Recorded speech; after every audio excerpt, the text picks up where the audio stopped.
I'm Stephanie Nagel, and I'm going to start off by asking you guys a question. How many of you have heard of William Shakespeare? Yeah, it's probably most of you because you either have read it or seen it during high school. A quote that I like that William Shakespeare said, according to brainquote.com, is "Better 3 hours too soon than a minute too late." I like this quote because I think it is always good to be early so you seem more responsible. William Shakespeare is who I'm going to talk about to you this morning. I decided on doing a speech on Shakespeare because I love theater and he has some really well-written plays. In my speech, I'm going to talk about Shakespeare's early life, his middle part of life, his works, and his death. First, I'm going to talk about his early life. Even though the date of his birth has not been recorded, it was found that on April 26, 1564, he was baptized at Holy Trinity Church in Stratford-upon-Avon. It is known that Shakespeare was the third child of John Shakespeare and Mary Harden. William had two older sisters whose names were Joan and Judith, and three younger brothers named Gilbert, Richard, and Edmund.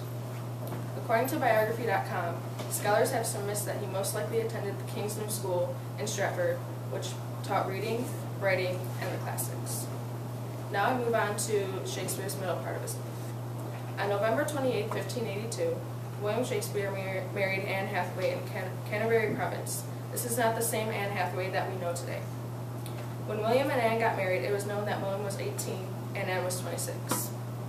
It turned out that Anne was pregnant when they got married. They had a daughter named Susanna, who was born on May 26, 1583. On February 2, 1585, William and Anne had twins named Hamnet and Judith. When Hamnet was at age 11, he died. No one knows why he died, though.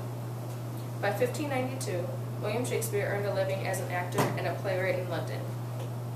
In the early 1590s, William Shakespeare was a managing partner in the Lord Chamberlain's Men, which is located in London. He had purchased the second largest house in Stratford, which they called the New House. Now I move on to Shakespeare and his works. Shakespeare's first plays were mostly histories. By 1597, William Shakespeare had published 15 plays out of the many he had written during his time. In 1599, Shakespeare and his business partners built their own theater on the Thames River called the Globe. Shakespeare wrote several comedies during his early years, one that you all probably have read or heard of, which is A Midsummer Night's Dream. After 1600, he wrote tragedies. Hamlet was one of them, which you probably know too. According to biography.com, in Shakespeare's final period, he wrote several tragic comedies. And finally, I'm going to talk about his death.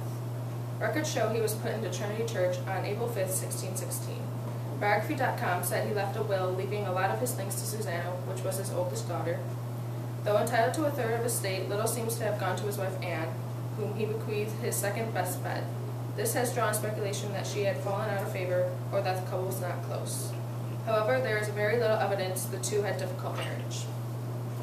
According to famousauthors.org, in 1613, Shakespeare returned to Stratford, where he died 3 years at the age of 52.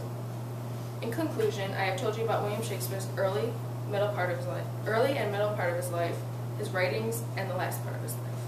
Shakespeare remains the only writer whose every line has been profoundly studied and interpreted by historians, scholars, and students. The evergreen works of William Shakespeare have truly left a deep and lasting effect on world literature, theater, and cinema. That was according to famousauthors.org. I hope that I talked enough about William Shakespeare so that the next time you read one of his writings, you understand more of his background. Like I said before, Shakespeare has well-written plays, so you should take some time to see one or at least read one of them if you haven't already. Shakespeare is one of the greatest writers known. His plays are almost read in high school because they have some really good concepts that are related to what the class is learning about.